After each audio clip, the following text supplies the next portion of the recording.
My name is David Richardson. I'm a 23-year-old government administrator. 2 years ago, I got my administrative qualification and left the company I've been working at to join the current office where I'm employed. I'm getting used to the work, and I'm generally enjoying life. But to be honest, I do have one concern. Oh, brother? Not again. Why is this place such a mess? My sister Emily visits my apartment, and she always starts with this comment, furrowing her brows and sighing deeply. Come on, I can't help it. I'm busy with work, I protest. Listen, David, I'm telling you this because I'm worried. Living in such an insanitary place, eating junk food all day, it's just too unhealthy, Emily insists. Indeed, I haven't paid attention to what I ate recently, and I've been feeling stressed living in this mess. Emily, always the responsible one, comes to my apartment almost every week, but I mess it up faster than she can clean. You're right. You're absolutely right, I concede. David, you're doing well financially now, so why not consider a housekeeping service? Emily suggests. A housekeeping service? I echo, surprised. Yes, you pay them, and a housekeeper comes to your house and does all sorts of chores, including cleaning. Even if they can't come every day, having them 2 or 3 times a week would make a huge difference, Emily explains. I hadn't even considered such a service before, but I'm not good at housework, so it's a perfect fit for me. Emily, thank you. I'll try a housekeeping service right away, I decide. That's a good idea. You can't even get a girlfriend with this mess, you know, Emily teases. At Emily's words, I blush in embarrassment. I've never had a girlfriend in my 23 years of life. Struck by her accurate guess, I blurt out a response. Well, that's none of your business, okay.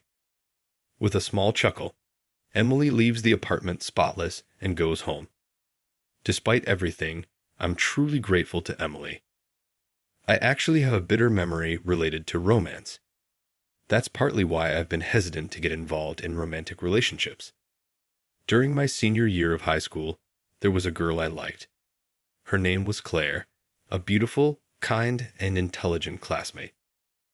We spent almost every day studying together at the private library. Back then, I was aiming for a scholarship program at college, so I devoted myself to studying. Once we finished applying to colleges, we would have more free time for each other. I planned to confess my feelings to her then. With this goal in mind, I spent my high school days. But the situation took an unexpected turn. I was chosen for a special scholarship, as planned, but I ended up declining it. It turned out that during this time, my father fell sick and could no longer work, and our family's financial situation became dire. I decided that going to college in this situation would be too difficult, so I decided to start working right after high school graduation. I was disappointed that I couldn't go to college, but I decided to move forward and turn the page. However, the situation drastically changed my relationship with Claire. I tried to head to the library with Claire as usual, but something seemed off about her. David, I heard you're giving up going to college and you're going to start working right after high school. Yay, that's actually the case, Claire said, surprised. It's the first time I'm hearing about this. I thought it would worry you, I admitted. The college where you had the recommendation slot, my best friend was aiming for that also.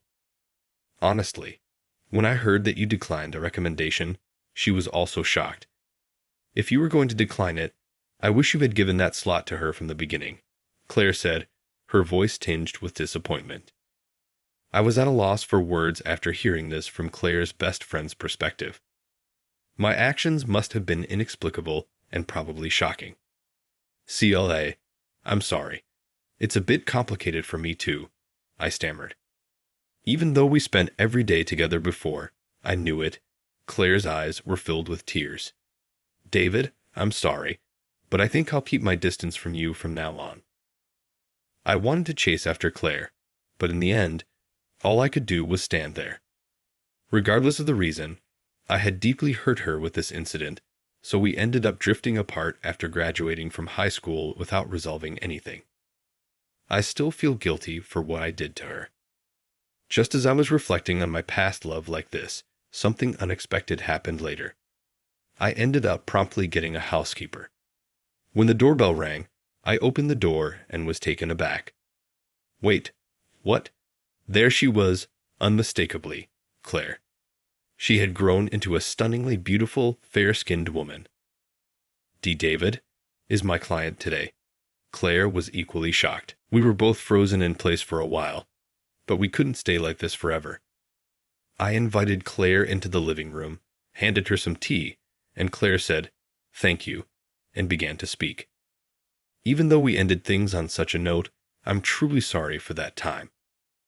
I heard about the real reason why you gave up going to college from mutual friends, Claire said with a genuinely apologetic expression. I was surprised by this turn of events, as I thought she must have hated me by now. No, it's okay. Looking back, I realize I should have explained the reason more clearly, I said. But you were just trying to keep me from worrying, right? Claire replied, looking directly at me. Claire had grown even more beautiful than before, and I couldn't help but feel a bit flustered. Trying not to show my feelings, I looked away and said, "Let's let bygones be bygones. Anyway, thanks for coming today." "Thank you, David. I appreciate you saying that. In order to apologize for what I did, I want to help with whatever you need," Claire said, donning a tidy white apron with neat frills and efficiently began to clean. Being a man, there were some bucks that shouldn't be seen, but it was a good thing that I had tidied them up beforehand. Thanks to her, my messy room was transformed into a clean space in just a day. But I couldn't help wondering, why was Claire working for a cleaning service? I'm sure she had gone to college, but I don't know anything about what happened afterward. Still, I couldn't ask her about every detail of that. After Claire finished cleaning, she cooked dinner for me as part of her service. As I watched her skillfully in the kitchen, I found myself wondering if she normally cooked for someone else in this manner. She served a freshly cooked hot meal. It was so delicious that I was moved. Just after I finished eating dinner, I received a phone call from work. So I told Claire, "Thank you for today," and answered the phone in my room. The call ended up being longer than I expected, and before I knew it, almost 2 hours had passed. Thinking that Claire must have left by then, I was surprised to find her asleep at the table when I returned to the living room. I gently shook her shoulder and said, "Claire, wake up. It's already 11 o'clock. "What? It's that late already? Oh no, I have work tomorrow. If I head to the station now, I'll barely catch the last train." Seeing Claire panic with a pale face, I could tell she was really in a tight spot. "Claire, are you okay? You look really tired," I asked with concern. "Yes, my part-time job is really demanding, and to be honest, I'm maxed out. I'm sorry for overstaying. I am leaving now," Claire said as she scrambled to grab her bag. I quickly grabbed her arm. I couldn't let her go home alone in her current state. "David, what's wrong? You said earlier, Claire, that you'd do anything to apologize, right? So here's my request. Please stay over tonight." "What?" Claire's eyes widened. "I want you to cook another delicious breakfast tomorrow, and after that, you can leave." "If that's all you're asking, I'm grateful," I explained. With that, Claire took a shower and immediately fell asleep in the guest room. She must have been really tired. I returned to my room and ended the long day by falling asleep. The next morning, I woke up to find breakfast ready on the table, along with a note from Claire saying, "Thank you for yesterday." I was relieved to see that she had apparently made it to work okay. But to my surprise, Susan showed up at my apartment again that night. As she prepared dinner, she began to tell me something. "Thank you so much for yesterday. I was really tired, so it helped a lot." "No problem. You do seem pretty busy, though." "Well, the truth is I'm living in an apartment in a suburb of Denver with my mom. After high school, my parents divorced and things got tough financially. I had to drop out of college 2 years ago and have been working part-time jobs ever since to get by." "I see. That sounds hard. The suburb of Denver isn't exactly bustling. The transportation is not the best either. It must be tough to commute here. Also, my mom isn't in the best of health, so I'm trying to help her. That's why I'm studying to get a computer certification. You really are busy. Yes, but I want to repay my mom for everything. With that, Claire smiled gently. Thank you so much for everything. Sorry to have bothered you. Claire, wait. I stopped her as she was about to leave. If you don't mind, why don't you stay at my place when you come into town for work? I'd love it if you could cook for me. My apartment is in a great location with good public transportation. It might take some of the burden off of you. Honestly, I was afraid she'd be put off by my suggestion, but Claire responded with a happy smile. David, thank you so much. Okay, in return, I'll clean and cook for you. From that day forward, I started asking Claire to take care of my housework on a regular basis. I always paid her as agreed, but when she stayed over at my place, Claire cooked extra food for me. She told me that she used to get really tired from the commute alone, but now that she could stay at my place when she had jobs nearby, it had made her life much easier. Having her clean my apartment was also a great help for me. One day, my sister Emily happened to meet Claire and was surprised. Why is such a beautiful woman in your apartment, David? Emily, this person is the housekeeper. Nice to meet you. I'm Claire. Actually, I went to high school with David. Oh, nice to meet you. I'm his sister Emily. Despite my clumsy brother, I hope we get along well. Emily quickly became friends with Claire. The two of them were chatting happily, and before I knew it, they were cooking together in the kitchen. And when they ate dinner together, they kept calling each other Claire and Emily, and seemed to be having a great time. I never imagined they would become so close. Even after Emily went home, Claire seemed to be in a good mood. Emily, such a mature and cute girl. She was following you around all the time. Wasn't she a bother? Not at all. I'm an only child, so it felt like I had a little sister. It was fun. After that, Emily frequently visited my apartment to cook and sew with Claire. They always seemed to have a great time together. Watching them, I realized how much I cared for Claire. Despite telling myself that it was all in the past, my feelings for her were only growing stronger. But I knew that Claire was just being kind to me because of her job right now. Just being able to be with her makes me happy. I should be content with that. I kept telling myself that, but then an unexpected event happened.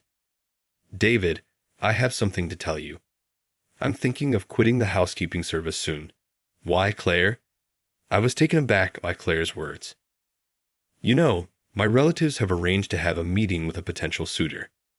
He runs his own business, and it seems I could get a full-time position there if we get married.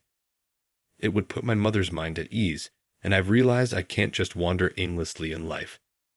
Claire chatted nonchalantly while briskly handling the housework as usual. However, she never made eye contact with me. I felt both shocked and somewhat uneasy at her words. I see. Well, I feel lonely.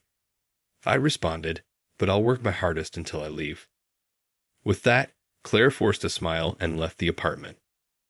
Even if they were not in a relationship yet, it might be awkward for her to stay over at a guy's place before the formal meeting. Despite having some of Claire's homemade food available, I didn't have the appetite to eat. Spending time in the living room in a daze, the next thing I knew, Emily had come over and was shocked to see me in a state of abandonment. Hey, what's going on with you? You're just sitting in the dark, staring into space. Well, when I explained about Claire's arranged meeting, Emily was also surprised. Oh, that's unfortunate. Seeing me crestfallen, Emily spoke up.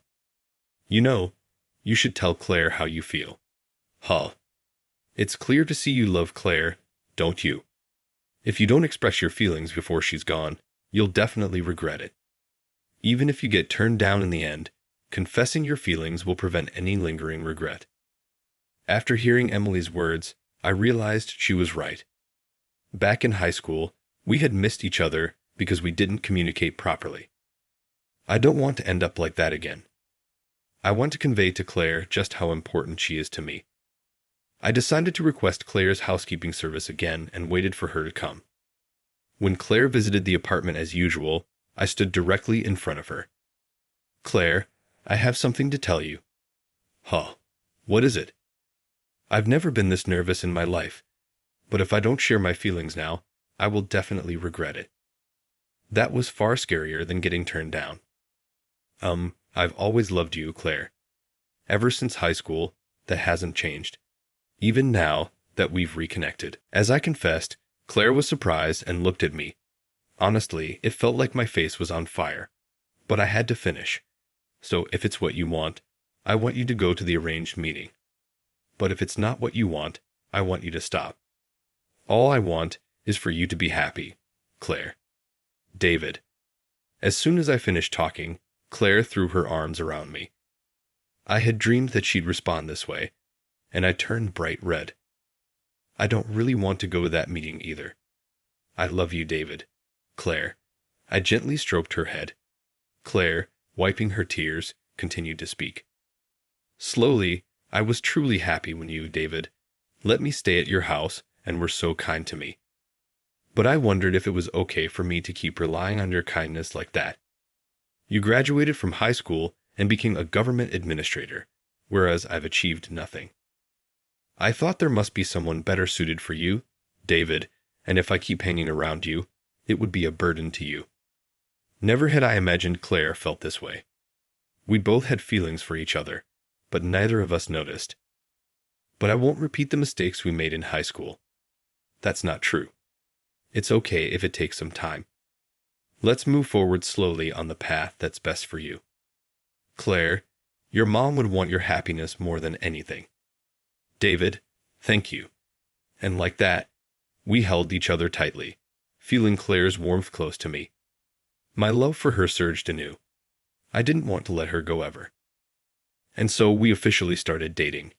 Claire, fulfilling her longtime dream, got her computer certification 6 months later and started her career as a web designer.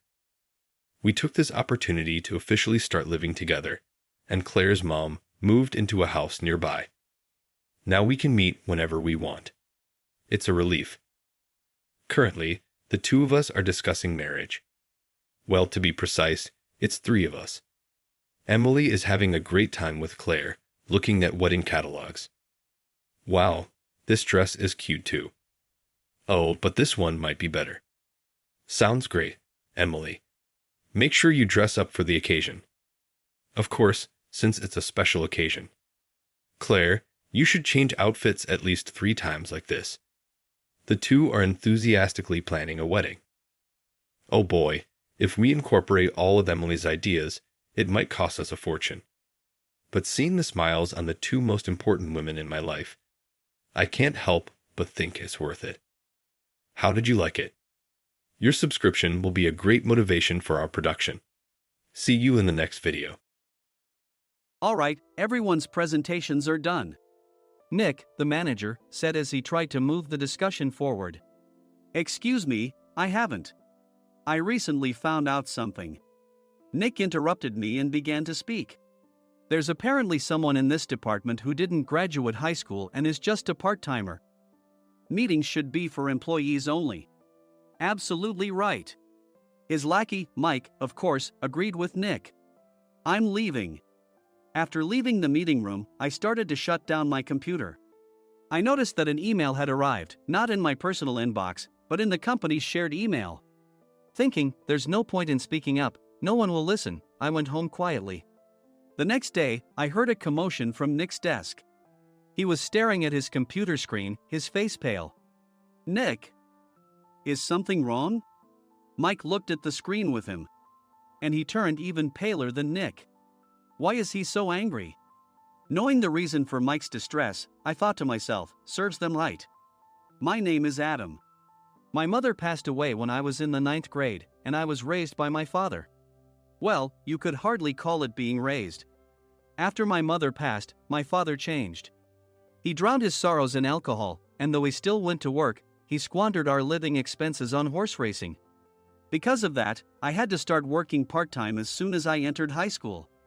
Every month, I went to the convenience store with bills in hand that couldn't be auto-deducted from my father's account. Even though I endured it because I didn't want to be alone, I reached my limit in my second year of high school and dropped out. I found a live-in job at a distant inn. Thank you for everything. The day I left home, my father, still staring at the TV, spoke. Take care. That was our last conversation. Back then, 18 wasn't the age of majority, so I needed my father's permission to work, and I couldn't hide my place of employment. Yet, my father never visited me even once. I kept working just to survive, and before I knew it, I was 42.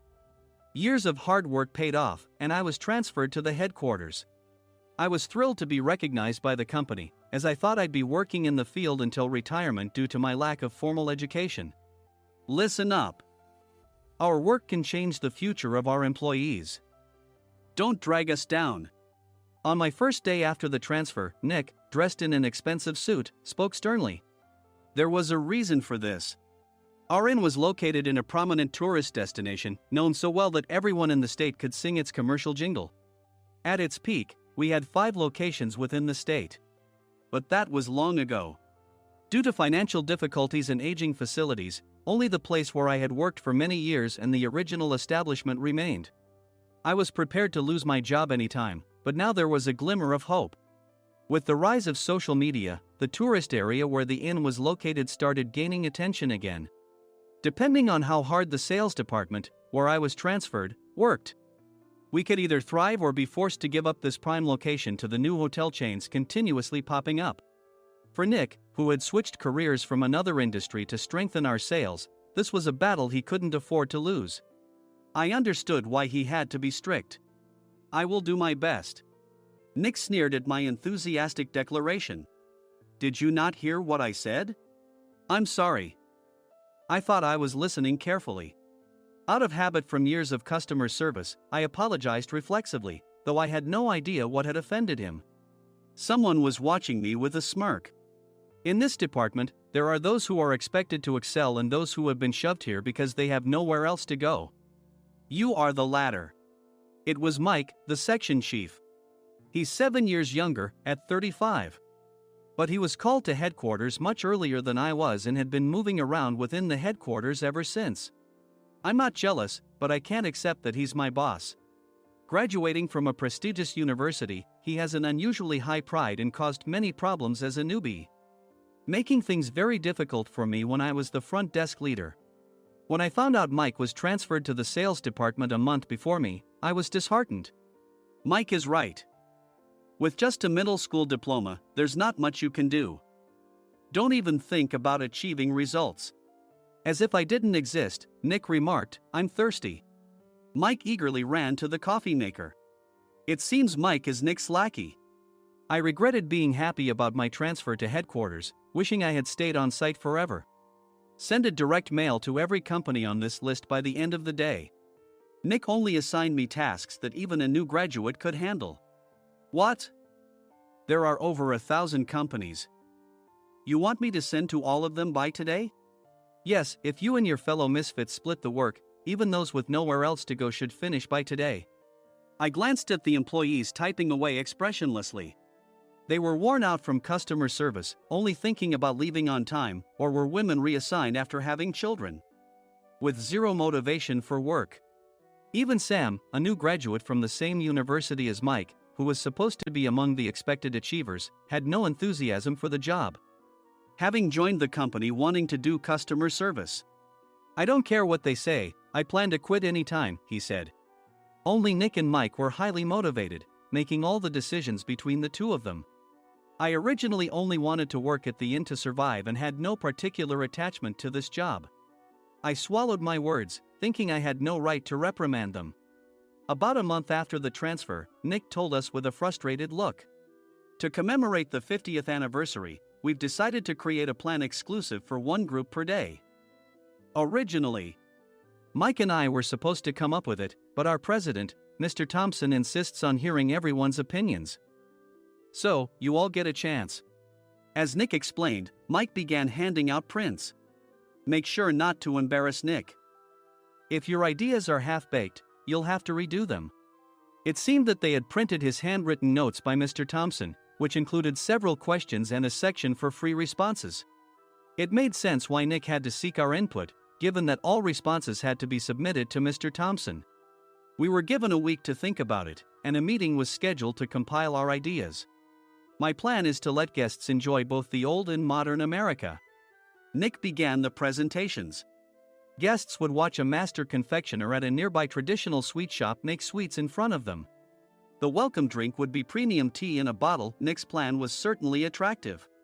After his presentation, Nick called on us to present in the order we were seated. Just as I stood up for my turn. "All right, everyone's presentations are done." "Excuse me, I haven't. I recently found out something." Nick interrupted me. "There's someone in this department who didn't graduate high school and is just a part-timer." He was likely talking about me. I joined the company as a part-timer and was made a full-time employee when I turned 20. That was 20 years ago, so Nick and Mike probably had no chance to know until recently. Meetings should be for employees only. Absolutely right. After that, Nick kept creating opportunities to solicit everyone's opinions, purposefully excluding me from speaking. The meeting unexpectedly heated up and went past the scheduled end time. A few people asked to leave, and the discussion continued with the remaining few. "Still here?" Normally, you'd leave in that situation. Though I had no attachment to the job initially, hearing kind words from customers made me want to make them happier. For someone like me, with nowhere to go, the inn was my home and customer service was my life. I felt pathetic about my current self. "I'm leaving." I left the conference room and started shutting down my computer. I noticed an email had arrived, not in my personal inbox, but in the company's shared email. Thinking no one would listen to what I had to say anyway, I quietly went home. The next day, while preparing the DM as instructed, I heard a commotion from Nick's desk. In his haste to stand up, he hit his knee on the desk. He stared at his computer screen, his face pale. "Nick! What's wrong?" Mike, thinking he should be the first to rush over, approached Nick while still wearing his coat. He peered at the screen with Nick. And he turned even paler than Nick. Why is he so angry? Who is responsible for this company? Nick, more irritated than ever, asked, and Mike answered without checking. Probably Sam. Sam wasn't there because he was attending a morning training session for new hires. Nick gave up on getting angry and returned his gaze to the screen. They were looking at an email that arrived right after the end of the working day yesterday. Apparently, no one, including me, had checked it before leaving. The email was from a large company that used us for their annual employee trips. The president and executives of that company also frequently used our services personally. President of the company, Mr. Mason himself, had declared that neither he nor his company would ever use our services again. Well, some companies cancel their employee trips or stop using our services due to financial struggles. Let's just move on. Mike kept wiping the sweat from his forehead with a handkerchief. Knowing why Mike was so agitated, I quietly watched their interaction. Do you know how much revenue we get from that company? We can find other guests to fill the rooms, but we'll lose the banquet costs, gift shop revenue, rental car fees, and more. Moreover, the gifts were supposed to be prepared by the traditional confectionery shop involved in Nick's proposed plan. If it's known that we incurred such a huge loss at this critical time, Nick's position in the company would be jeopardized. Nick took a deep breath, seemingly trying to calm himself. All right, Mike. Go to New York right now and apologize to Mr. Mason. What? You're coming with me, right? I have urgent work to do. I trust you, which is why I'm entrusting this to you. Please. Mike, believing Nick's sincerity, agreed with a determined look on his face, saying, yes. That's Nick for you. Even if Mike went to apologize, Nick would shift all the blame onto him if the client didn't change their mind. Well, it was Mike's fault to begin with, so it served him right. About 3 hours later, Sam answered a call from somewhere and repeatedly apologized, saying, I'm very sorry. Everyone watched to see what was happening. After ending the call, he informed Nick with a weary tone. When Mike arrived at the client's company, he only made things worse, further infuriating Mr. Mason. He was demanding, get his boss here immediately. It was no wonder Sam was exhausted, dealing with such a call right after returning from training. What is that idiot doing? Alright, Adam, you're coming with me. If sacrificing Mike didn't work, then I must be next. Normally, I'd want to refuse at all costs, but I saw an opportunity in this situation. If I can be of assistance, I'd be happy to join you.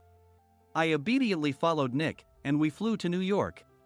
When we introduced ourselves at the reception, it became clear how serious the situation was, as the receptionist personally escorted us to the president's office. Angry voices leaked through the door, making both Nick and me uneasy. Excuse me. I'm Nick, the supervisor. I understand my subordinate has caused you trouble, and I deeply apologize. Nick, with his experience in the corporate world, knew enough to offer an apology before excuses.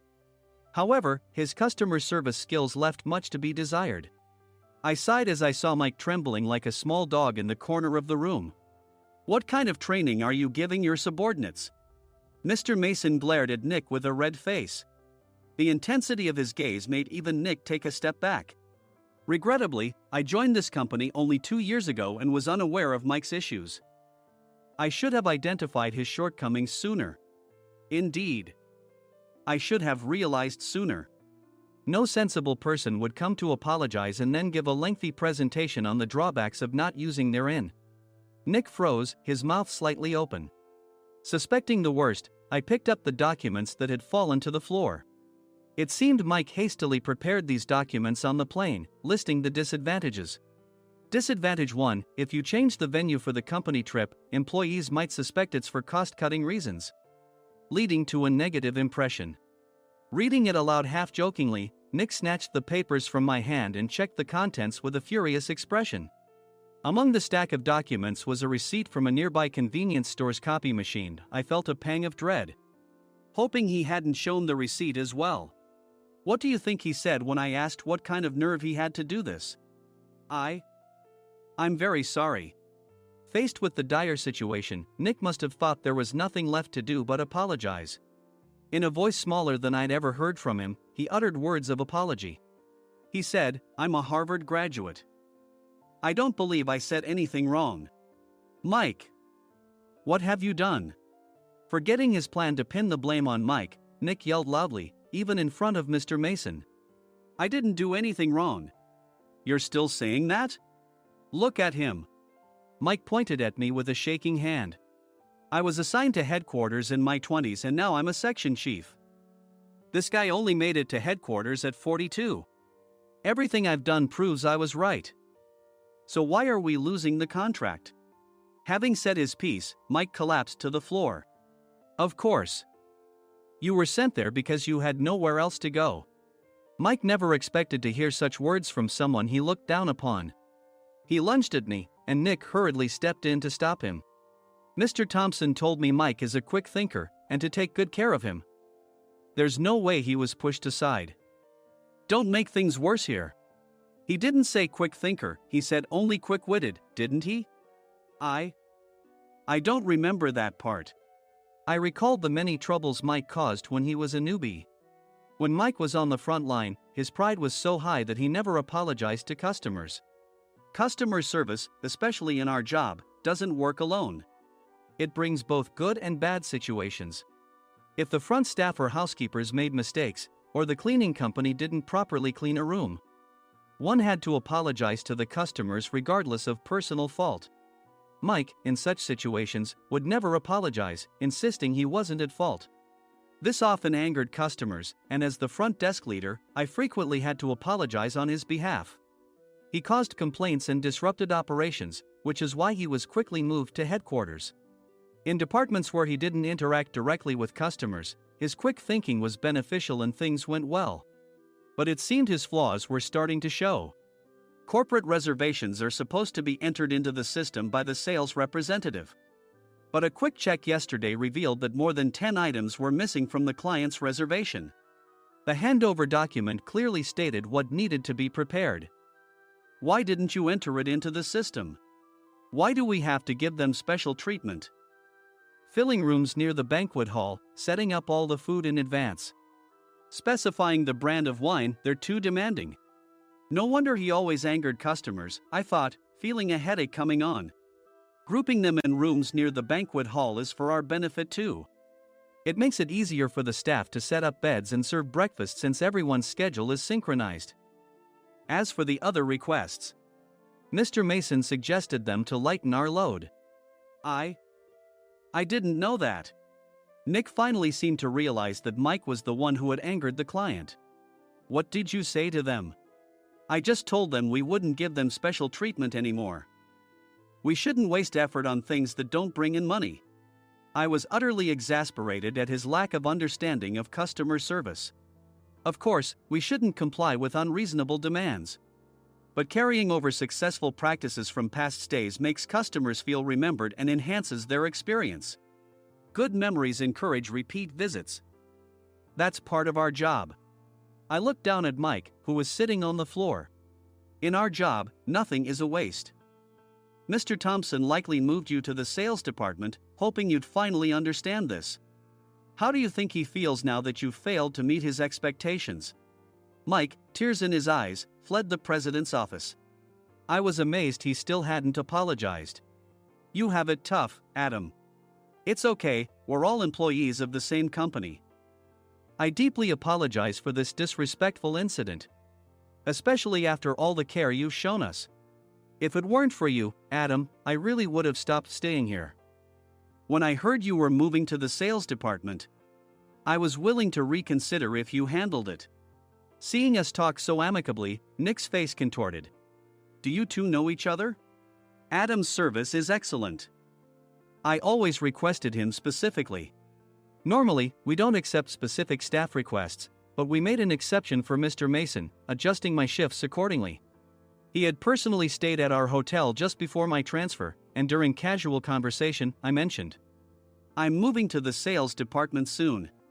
If I hadn't told him then, things could have been much worse. Please continue to take care of us. I look forward to it. On the return flight, Nick awkwardly offered me a can of beer.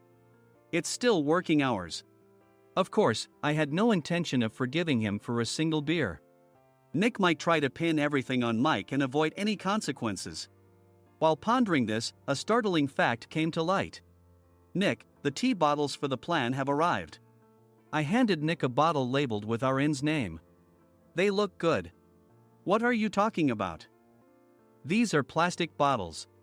I had assumed we would use the trendy, high-end bottling tea. But what arrived were ordinary plastic bottles of tea with customized labels. The only unique aspect was the label, which had the inn's name, making it look customized.